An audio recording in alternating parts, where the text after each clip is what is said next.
D'abord, je voudrais vous laisser ce verset. Vous savez, on parle souvent d'acte 2. Qui ne connaît pas acte 2? Tout le monde parle d'acte 2.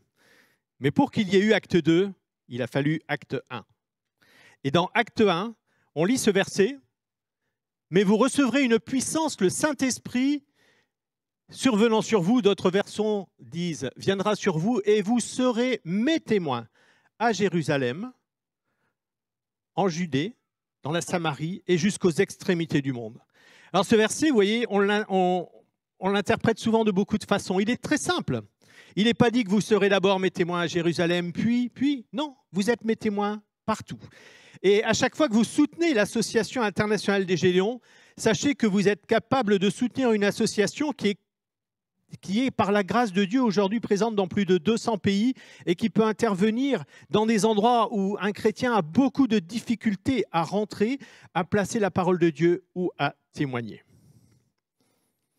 Elle s'appelle Ikram. La première fois que je l'ai rencontrée, elle était dans mon église et j'étais là devant le pupitre et c'était une réunion du dimanche après-midi. Nous avions un visiteur important et je discutais avec un frère que je n'avais pas vu depuis plusieurs mois et qui était dans une église voisine. C'était un Gédéon. Et alors entre Gédéons, on a un jeu toujours, vous savez. Quand un Gédéon rencontre un autre Gédéon, il lui dit « Alors, tu as ta semence personnelle ?» Et puis bon, voilà, on sort notre Nouveau Testament personnel. Et cette jeune fille qui était là entre nous deux, que je n'avais jamais vue, est intervenue. Elle a dit « Mais je reconnais ce symbole sur ce Nouveau Testament.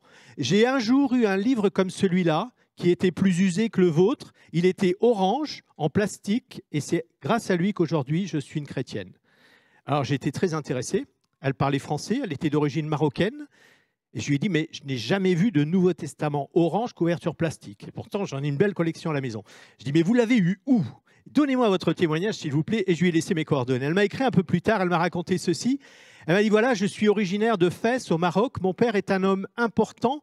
Il travaille au gouvernement. Il est capable de prouver par sa lignée qu'il descend directement du prophète Mahomet. C'est un homme important d'un point de vue religieux, d'un point de vue politique. C'est un homme très riche également. C'est un notable dans sa ville.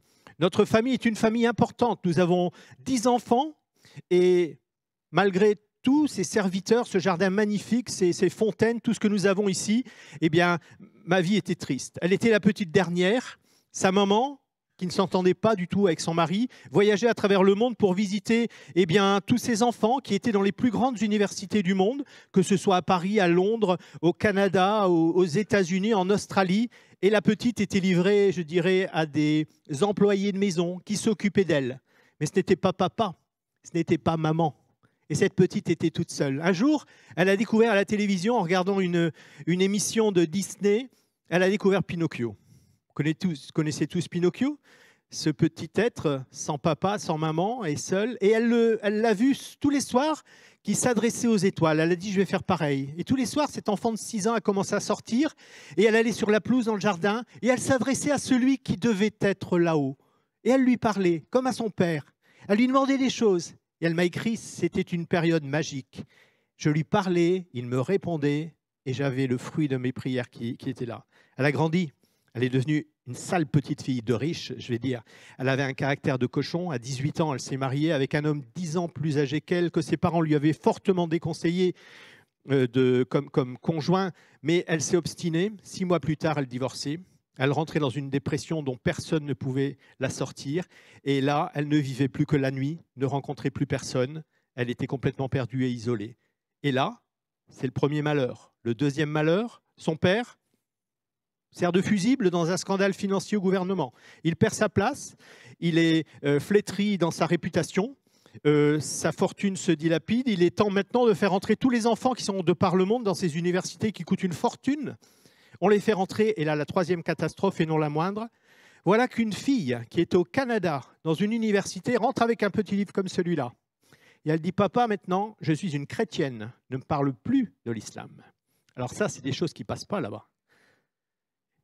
Et là, elle est complètement rejetée, repoussée, isolée et persécutée dans sa famille. Elle tient bon et elle tient ferme sur la parole de Dieu. Qu'est-ce qui se passe un soir? Eh bien, elle va aller voir sa sœur, qui se réveille parce qu'elle ne vit que la nuit. Elle tape à sa porte, elle rentre et très rapidement, elle lui dit, j'ai un message pour toi. Quelqu'un là-haut m'a demandé de t'apporter ce livre et c'est pour toi. Personne ne connaissait l'histoire d'Ikram qui s'adressait à Dieu dans le jardin le soir quand elle avait 7 ans. Alors cette fille-là, sur son lit, a pris ce livre, elle l'a lu jusqu'au bout, elle a vu le plan du salut qui est indiqué à la fin du Nouveau Testament, et là elle s'est dit, mais c'est aussi simple de devenir chrétien, de devenir chrétienne, c'est pas possible. Alors, elle a été dans la bibliothèque de son papa, elle a pris un Coran, elle a commencé à l'étudier, elle avait le Nouveau Testament, elle est descendue au centre-ville, elle a acheté un Ancien Testament, une Bible, et elle a commencé à lire. Elle a dit 2 livres parlés ensemble. Le troisième, pas du tout. Je vous laisse deviner lequel. Et un soir, alors qu'elle était désespérée, eh bien, elle s'est adressée à Dieu. Elle a dit, écoute, toi qui es là-haut, si c'est vraiment toi qui m'as envoyé ce livre, qui m'as envoyé ce message, eh bien, je te laisse 3 toisons là devant. Je te laisse 15 jours pour répondre. Elle avait un caractère de cochon. Et elle a dit, mais si dans 15 jours tu n'as pas répondu, je serai perdue, mais ce sera à cause de toi. Le lendemain, sa première prière est exaucée. 2 jours après, elle avait la réponse à sa deuxième prière. Sa dépression était complètement guérie, elle avait disparu. Et 1 semaine après, elle avait une offre pour rejoindre une grande université en France où elle pouvait poursuivre ses études alors qu'elle n'avait plus de moyens, plus de bourse, plus rien. Alors elle est rentrée dans sa chambre, elle a pris son Nouveau Testament, elle a pris son crayon, elle a rempli la dernière page et elle a dit « Je m'engage pour toi ce soir ». Et elle s'est allongée sur son lit. Elle m'a dit « Maintenant, j'attendais la mort ». Parce qu'on m'avait enseigné que quand on rejetait le Dieu de l'islam, le ciel vous tomberait sur la tête. Pour la première fois, ce soir-là, elle s'est endormie. Le lendemain matin, elle s'est réveillée. Elle est rentrée dans la cuisine. « Bonjour tout le monde ». Elle est partie dans le réfrigérateur. Le lait, ça faisait 2 ans qu'il ne l'avait pas vu au petit déjeuner. 2 ans. Tout le monde était stupéfait, sauf une qui savait ce qui s'était passé. Et je lui ai dit, mais pourquoi tu as attendu 1 mois pour m'envoyer ton témoignage? Elle m'a dit, tu sais, en fait, le mien, c'était rapide de le donner. Mais j'aurais voulu donner le témoignage de mon père, qui s'est converti 3 mois avant de partir avec le cancer. Celui de ma mère et de mes 10 frères et sœurs qui se sont donnés au Seigneur. Aujourd'hui, nous avons dû quitter le pays. Tous nos biens ont été saisis. Mais nous sommes en France et je suis le Seigneur fidèlement et il est mon Seigneur et mon roi. Voilà comment Dieu peut agir à travers un pays inaccessible pour beaucoup de chrétiens, à travers une Bible que personne n'aurait pu donner. Et elle m'a dit le mieux, c'est que cette Bible, on me l'a volée là-bas. Et je suis sûr qu'elle fait encore des petits. Alors, qui sont les Gédéons? Vous les connaissez. Vous savez que les Gédéons, eh bien, ce sont des hommes qui, par leur activité professionnelle, ont l'habitude des responsabilités et que Dieu a choisi. Oh, ils ne sont pas meilleurs que les autres, ils ne sont pas plus spirituels que les autres. Ils sont simplement appelés à un ministère particulier. Et Dieu les a appelés à témoigner et à travailler avec un seul but, gagner des âmes à Christ. C'est notre seul et unique but. Alors, comment font-ils pour atteindre ce but? Ils ont des moyens un peu différents d'autres associations. D'abord, ils s'associent pour servir. C'est l'une des rares associations qui regroupe des membres de toutes les dénominations chrétiennes, protestantes, évangéliques à travers le monde. Et c'est une expérience formidable pour moi de pouvoir travailler avec des frères que je n'aurais jamais côtoyés dans d'autres conditions, ni aucune pastorale. Un autre moyen, c'est l'engagement personnel, le témoignage personnel. Vous avez lu ce verset de Actes 1, 8. Vous recevrez le Saint-Esprit et vous serez mes témoins. Et nous sommes ces témoins. Et nous avons à témoigner, nous avons là un ordre, nous avons là une recommandation de la part de Dieu qui est, je dirais, constante et que nous devons suivre. Le troisième, et c'est évidemment le moyen par lequel les Gédéons sont le plus connus, c'est par le placement de la parole de Dieu. Alors nous plaçons la parole de Dieu, je dirais, au carrefour stratégique du monde dans lequel nous vivons. Tout le monde passera un jour par l'école, par l'armée, peut-être par la prison, certainement par l'hôpital, et aujourd'hui c'est d'actualité, ou encore à travers un hôtel quelque part. Et nous essayons de placer la parole de Dieu dans tous ces endroits afin qu'au moins une fois dans notre vie, quelqu'un ait un contact avec la parole de Dieu. Alors nous sommes présents dans plus de 200 pays dans le monde. Tous les pays que vous voyez colorés là derrière moi sont des pays dans lesquels la parole de Dieu est placée, où les Gédéons travaillent. Si vous saviez qu'en Russie, par exemple, le directeur national de Russie, Sergueï, qui est un ancien officier du KGB, qui a été officier dans l'armée rouge et qui a la charge aujourd'hui d'une zone qui couvre 9 fuseaux horaires, vous imaginez?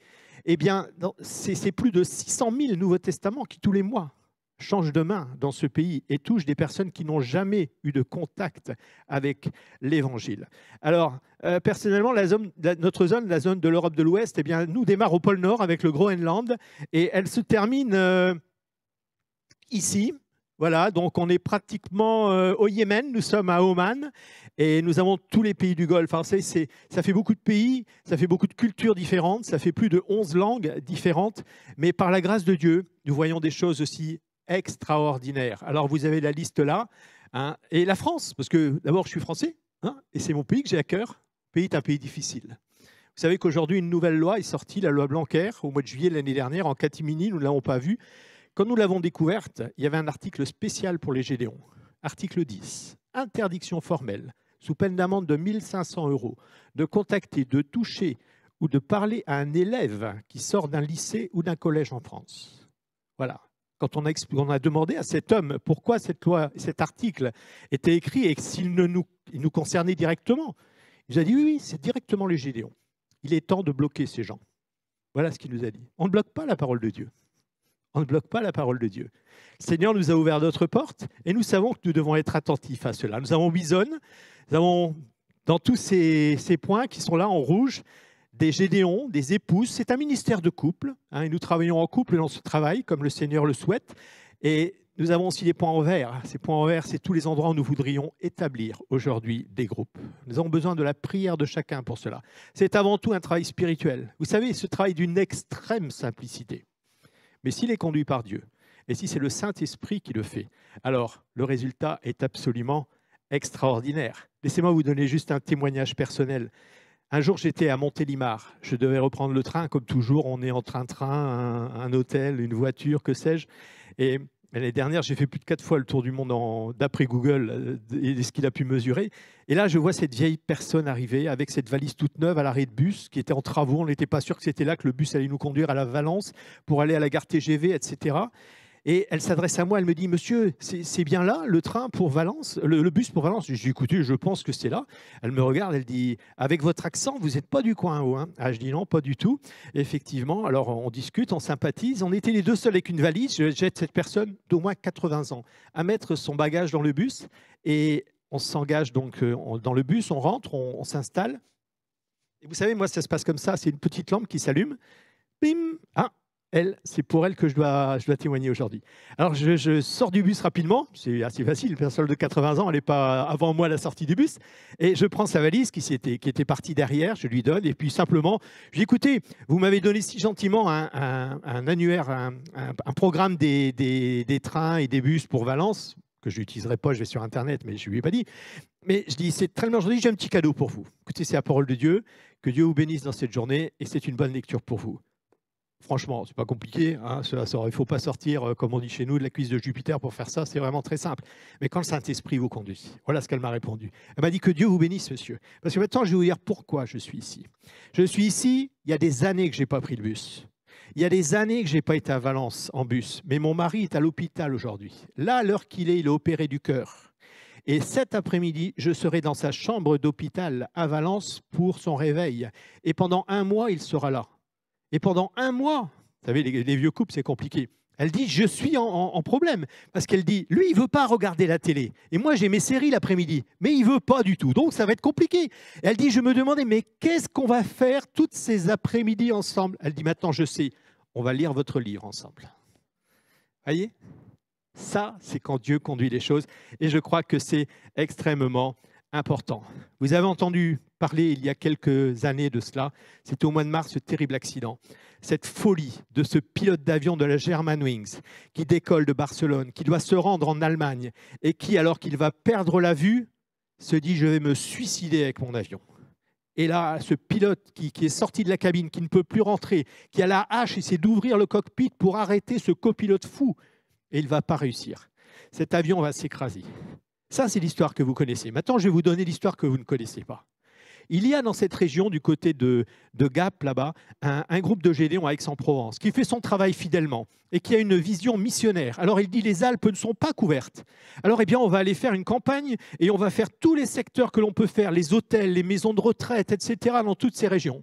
Alors, ils se sont engagés, c'était l'automne précédent. Et ils sont arrivés dans cette région de Gap et ils ne pouvaient pas finir, quoi, parce que le temps, etc., le climat, les conditions météorologiques, ils ont dit c'est pas grave, on reviendra au mois de mars. Ils programment l'affaire et au mois de mars, ils programment tout. Et 3 jours avant le départ, c'est le crash. Exactement dans la ville, la dernière qu'ils devaient faire. Alors ils se disent qu'est-ce qu'on va faire? Ils prient, ils disent on avait prévu d'y aller, on ira. Alors, il tombe dans une ville, vous imaginez, qui normalement devait être à peu près déserte au mois de mars, remplie. Journalistes, l'armée, la gendarmerie chargée des recherches. Il y avait plus de 200 militaires sur place.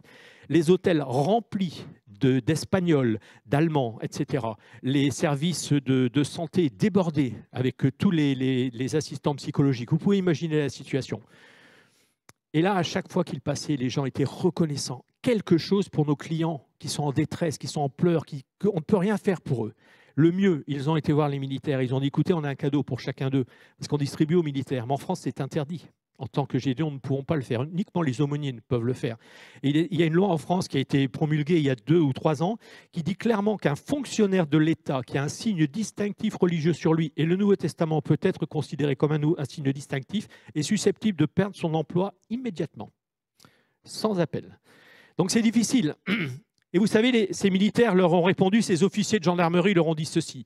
Vous savez, le premier jour, quand on est arrivé avec nos 200 soldats, ils sont arrivés sur le site qui était entièrement interdit au public. Il y avait plus de 50 cm de débris. Et je vous passe les détails. Vous imaginez, on a mis 1 semaine à retrouver la boîte noire au pied d'une falaise.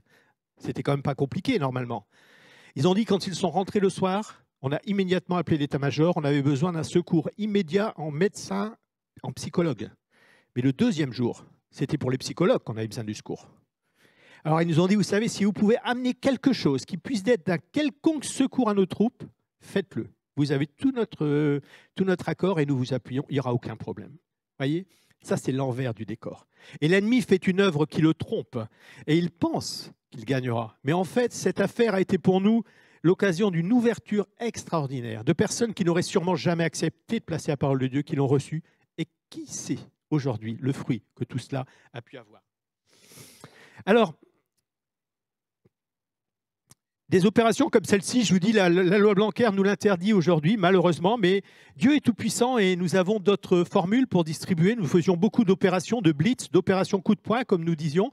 Nous pouvions distribuer jusqu'à 20 000, 30 000, 40 000 Nouveaux Testaments en une semaine. C'était autant d'élèves radieux, joyeux, qui pouvaient recevoir. Alors, quelques chiffres. Aujourd'hui, dans le monde, c'est environ chaque seconde 3 Nouveaux Testaments, Bible qui changent de main. 3 personnes qui ne connaissent pas le Seigneur, qui acceptent le plus souvent avec joie la parole de Dieu, qui va changer leur vie. Ce sont des militaires, comme vous voyez dans ces pays. Vous savez, l'Europe de l'Ouest et les États-Unis sont les 2 seuls pays que je connaisse qui sont en décroissance spirituelle. Partout ailleurs, et dans beaucoup de régions, particulièrement l'Amérique du Sud, où j'ai eu l'occasion d'aller à plusieurs reprises, c'est un réveil incroyable. Et il y a des conversions en masse. Chez nous, c'est plus difficile. Mais Dieu nous a placés ici. Alors, le travail, pour nous, c'est ici, et nous voulons prier et travailler. Vous voyez ces enfants-là? Là, nous sommes en Afrique, nous sommes ici en Sibérie. Vous imaginez, dans le fin fond de la Sibérie, ici, des enfants qui peuvent recevoir la parole de Dieu grâce à nos frères russes. Nous sommes ici en Belgique, vous voyez, à Charleroi, il y a quelques mois de cela. Et ces enfants-là, vous voyez une école du côté du Pakistan, mais vous voyez les 3 autres images, eh bien, elles ont été faites dans le Nord, dans des écoles privées où Dieu nous a ouvert des portes. Et nous saisissons toutes les opportunités pour pouvoir placer. Vous avez vu ces 3 visages de jeunes filles? Vous les trouvez tristes? Je ne pense pas, hein. Je pense que ces photos sont magnifiques et souvent elles nous réconfortent. Et quand je vois ces photos, je me dis, mais c'est extraordinaire. Et je pense aussi à cette jeune fille, un jour, que j'ai rencontrée dans mon hôtel. Elle venait pour faire ma chambre, elle était très en retard. Il y avait un problème dans cet hôtel, je pense à un conflit social, mais ce n'est pas commun aux États-Unis. Et là, à 18 h, je devais sortir pour aller dans une réunion. En ouvrant ma porte, je tombe nez à nez avec la femme de chambre, une jeune fille d'origine afro-américaine, qui est occupée avec son smartphone. Ça arrive. Et puis, gênée, elle me dit, excusez-moi, je suis très en retard. Je dis, écoutez, vous avez le temps, je suis parti pour 2 heures. Et au retour, j'ai toujours, quand je voyage, beaucoup de Nouveaux Testaments de différentes langues que j'arrive à me procurer. Et là, je retrouve sur ma table quelque chose qui avait bougé. Je l'ai vu tout de suite. Et elle avait mis au milieu de la table ce Nouveau Testament vert, qui est un Nouveau Testament qu'on donne aux étudiants aux États-Unis. Et à côté, elle avait pris mon bloc-notes. Elle avait écrit « S'il vous plaît, monsieur, je n'ai pas voulu vous le prendre sans le demander, mais je n'ai pas de Bible et je voudrais tellement en avoir une. Est-ce que vous pouvez m'en laisser une ?» J'étais aux États-Unis, en Louisiane, dans une région où la Bible est proclamée partout. Quand j'ai dit ça à l'église le lendemain, j'ai dit « Vous avez vu le travail que vous avez à faire encore ici ? Mais nous aussi, nous avons à travailler, devant être des témoins. » Je lui ai laissé un pourboire et un mot d'encouragement également.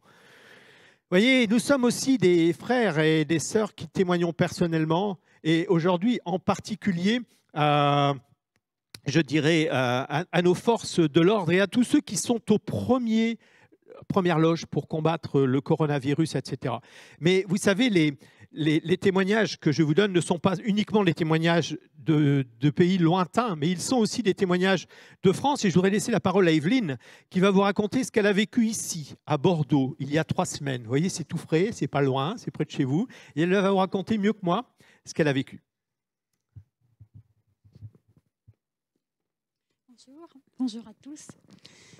Voilà, toujours, avec une amie, nous avons sillonné Bordeaux et les environs au niveau des cabinets médicaux dans toute la région. Et nous nous sommes posé la question, dans la situation actuelle, que faisons-nous?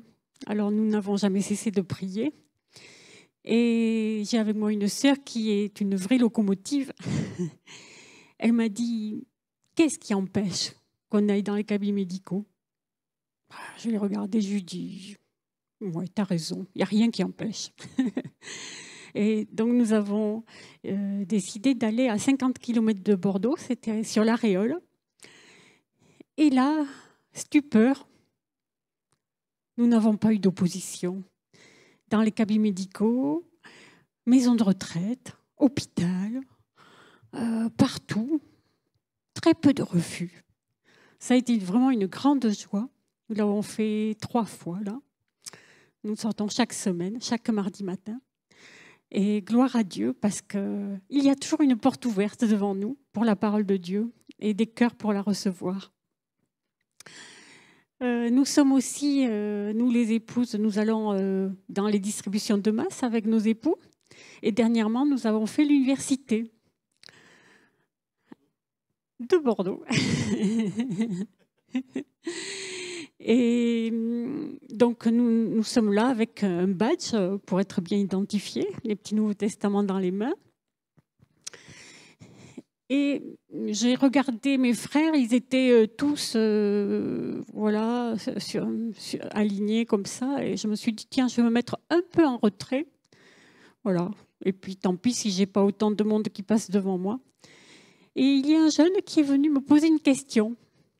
Voilà, la conversation s'est établie.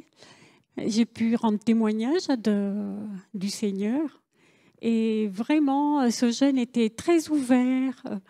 Il y a eu un climat de confiance qui s'est instauré entre nous, un bon échange.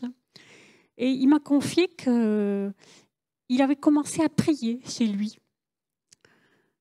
Et c'était merveilleux. Et il m'a aussi confié un de ses fardeaux. Et je lui ai dit, ça ne se fait pas trop de prier dans la rue, mais voilà, on peut le faire discrètement. Je peux prier pour vous. Il a accepté. Et puis, nous avons échangé nos numéros de téléphone et je lui ai dit, ça vous plairait d'aller à l'église? Et il m'a dit, ah oui, je voudrais bien venir dans une église. Donc, un rendez-vous a été pris à l'église la plus proche. Et il a pu assister pour la première fois à un culte protestant. Il s'est réjoui. Il a pris rendez-vous avec... il a eu des contacts avec les jeunes. Il a été dans les groupes de jeunes. Il est retourné au culte. Il chemine avec Dieu. Alors pour lui, voilà, la question de Jésus-Christ, il s'est mis à prier, mais il n'a pas trop de connaissances. Donc il a besoin d'approfondir qui est Jésus, etc. La croix, il ne comprend pas bien. Mais voilà, prions pour lui, il s'appelle Eric. Et il chemine avec joie, nous l'avons eu là dernièrement.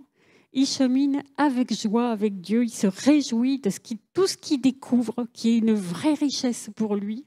Il est en doctorat et là à l'université. Et vraiment, on se réjouit de ce que Dieu est vivant et Dieu voit. Quand on distribue comme ça, on se dit on va avoir affaire à une foule. Mais nous prions pour que dans cette foule, vraiment, Dieu touche au moins une personne. Et c'est ce qui s'est passé. Alors, nous sommes là, voilà, un poteau indicateur pour dire c'est par là. Et c'est Dieu qui fait toutes choses dans les cœurs. À son nom, toute la gloire. Il est merveilleux. Et nous voulons toujours raconter les œuvres merveilleuses de Dieu, autant dans le cœur des gens que pour nous-mêmes aussi. Dire ce que le Seigneur a fait de merveilleux dans notre vie. c'est un grand privilège de pouvoir le dire à notre prochain. Voilà, que Dieu nous encourage à chacun pour continuer. La nuit est là, mais continuons à être des témoins et à distribuer la parole de Dieu. Amen. Amen. Merci beaucoup. Tu peux le donner à Jean-Pierre. Merci, merci. Alors, je vais passer rapidement. Vous voyez, ces distributions que nous avons pu faire dans tous ces endroits. Dans beaucoup d'endroits, nous ne pouvons plus le faire. Vous voyez, on peut donner beaucoup de chiffres, 2 milliards 300 millions de Nouveaux Testaments. Je voudrais vous en donner un autre. En France, cette année, plus de 20 000 Nouveaux Testaments ont été donnés par des membres de l'association directement à quelqu'un, avec un mot d'encouragement, un mot de témoignage en essayant de l'amener au salut. Ça, c'est une différence et c'est quelque chose qui peut vraiment. Alors, nous savons que la parole de Dieu agit. Nous savons qu'elle ne revient pas à lui sans effet. Et nous sommes confiants que toutes ces choses qui ont été distribuées. Un magnifique témoignage, je vais très vite sur l'Italie. Un jour, un frère italien se rend dans un hôtel au Holiday Inn à Naples, il n'y en a qu'un. Et là, il fait sa réunion, une réunion Gédéon. Et au moment de régler sa chambre et sa salle de réunion, etc., on lui dit, mais tout est réglé, monsieur. Ah, c'est formidable, mais qui a réglé ma note? Mais c'est le patron, le voici. Le patron arrive, ah, mamma mia, les Gédéons, formidable. Je ne l'ai jamais vu, etc. Et cet homme lui explique la chose suivante. Il dit, mais vous savez, mon hôtel est ouvert depuis 1 an et demi. C'est dur à Naples d'ouvrir un hôtel. C'est un pays très religieux, très catholique, très superstitieux. Le premier soir, quelqu'un a tenté de se suicider. Vous imaginez si cet homme s'était suicidé, la réputation de mon hôtel était foutue. J'étais mort, je pouvais fermer l'établissement, changer de nom. Cet homme a vu sur la table de chevet les livres que vous nous aviez donnés, que nous avions mis là. Cet homme qui avait pris la plus belle suite de l'hôtel, qui était tout en haut, qui avait décidé de sauter par-dessus le parapet, a lu ce livre, s'est converti. Il est rentré le lendemain matin à l'accueil. Il a été voir le patron, il l'a embrassé, il lui a dit « Merci pour le livre que vous avez mis. J'étais venu pour me suicider. Aujourd'hui, je pars avec un nouveau départ. » Cet homme était soulagé. Vous voyez, c'est comme ça que Dieu agit à travers sa parole placée.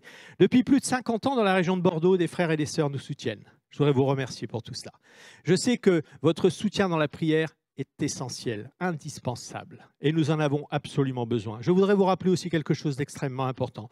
100% des fonds donnés au Gédéon, je ne dis pas 99,80, 100% servent exclusivement à l'impression, à l'acheminement et la distribution de Nouveaux Testaments comme celui-ci. Sachez qu'un Nouveau Testament comme cela, distribué à un élève à Bordeaux il y a peu de temps, en début de mois, ici, nous est revenu à 1 €. Voilà, que le Seigneur vous mette sur le cœur. Et merci pour le soutien que vous nous accordez tous les mois, régulièrement. Et je veux vous remercier pour cela. Très rapidement, les pays du Golfe. Alors là, je voudrais quand même vous montrer quelques photos. Vous voyez, là, nous sommes vraiment dans le Golfe Persique. Je peux vous dire que ça fait drôle quand vous arrivez là. Vous êtes dans une salle pendant 10 minutes avec quelqu'un qui vous interroge. Il y a 100 mètres carrés, il y a plus de 20 caméras au plafond. J'étais persuadé qu'elles étaient factices. On me dit non, non, aucune ne sont factices. C'est un pays extrêmement sécurisé. Voilà ce que vous voyez de votre hôtel, par exemple. C'est magnifique. Ah, ça, c'est la vue de ce côté-là. Quand vous tournez de l'autre côté de l'hôtel, vous voyez ça. Un pays en construction et un désert. Le sable, rien. Si vous regardiez un peu plus loin, là, vous verriez le Louvre, Abu Dhabi. Et juste là, vous voyez des bateaux, des bateaux militaires français de la base navale française à Abu Dhabi. Vous voyez ce pays, quand je descends de l'hôtel, que je vois cet arbre-là, je vois un pays qui est une terre desséchée. Et pourtant, on voit des frères et des sœurs qui, dans cette église, la seule d'Abu Dhabi, témoignent. Vous savez combien de personnes se retrouvent dans cette église tous les dimanches? C'est la seule. C'est une longue histoire, je ne peux pas vous la raconter, comment l'émir d'Abu Dhabi a offert le terrain, paye tous les mois l'électricité et l'eau de sa poche personnelle pour que les chrétiens, des renégats, on dirait, dans ce pays-là, puissent se réunir. Ils sont 45 000 à se réunir. Il y a plus de 75 églises. Les cultes ne démarrent pas de 9h30 à 13h comme ici. Ils démarrent de 6h du matin à 22h le soir, le vendredi, et le samedi de la même manière. Ça fait plus de 10% de la population d'Abu Dhabi qui appartient au Seigneur. Combien en France appartiennent au Seigneur? Vous voyez, ça c'est le miracle de Dieu.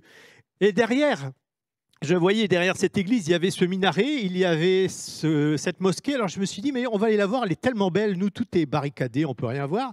Et là, en m'approchant, j'ai remarqué le nom de cette mosquée. Vous savez ce qui était marqué là? Il était marqué « Mosquée de Marie, la mère de Jésus. La paix soit sur eux ». Vous voyez, on considère que ces gens sont loin de Dieu. En est-on sûr? En est-on sûr? À Dieu, tout est possible. Tout est possible. Et pour terminer, je voudrais juste... Vous voyez, ça, c'était ma chambre d'hôtel. J'ai pris un Ibis. Parce que bon, j'ai une carte chez Ibis, donc j'ai pris un Ibis. Chez nous, il n'y a pas de Nouveau Testament chez Ibis. Et là-bas, il y avait un Coran et un tapis de prière. Vous voyez?